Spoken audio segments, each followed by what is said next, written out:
Toyota Innova, yung 2016 model ito mga kamix, sa halagang 325k. So katatapos ko lang siya ikinarwas dahil mamaya maya lang ay i-deliver na ito. So yan yung kanyang engine, medyo malinis na ng kaunti at kulay black pala yung kulay nito mga kamix. Ayan, ipapasilip ko lang sa inyo dito sa loob. Oops, ayan yung loob niya mga kamix. So pure balat siya, so walang damit yung kanyang upuan. So sa madaling salita, wala siyang seat cover. So yan po yung dashboard niya. Ayan, medyo makinis pa naman. So kailangan lang yan malagyan ng seat cover at para pumugi yung loob. So dito sa likod tayo, sa passenger side, silipin din natin. Ayan, so medyo mabango-bango na siya mga kamix dahil nilagyan ko siya ng pangpaamoy para matanggal yung amoy ni Rap Gels dyan. So ayan siya mga kamix, oh. So dito pala sa labas ay may mga kaunting gas siya. So nakikita na ito sa bibili at goods naman sa kanya. At kaunti lang naman yung mga gas. So normal siya kasi 2016 model nga siya mga kamix. So original pa yung pintura nito, so hindi pa siya na-repaint. So yan pa yung original niya na pintura. Ayan, oh.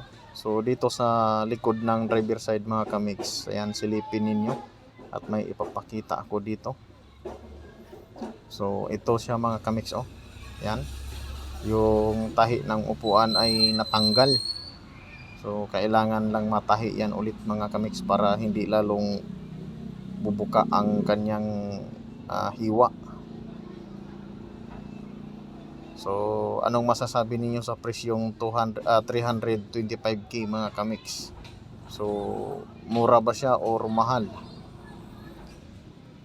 So ayan, no. So ngayon papaanda rin natin ito at nang makita ninyo yung dashboard kung mayroon bang sign ng pitaka para hindi naman kawawa ang bibili nito na gagastos.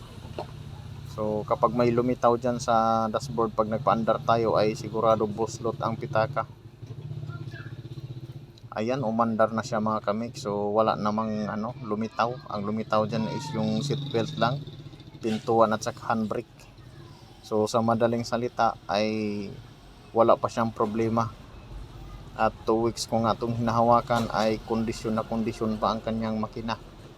So hindi magsisisi ang nakabili nito sa halagang 325k dahil kondisyon pa ang kanyang engine mga kamix. Kasing kondisyon sa naglilinis ay joke lang.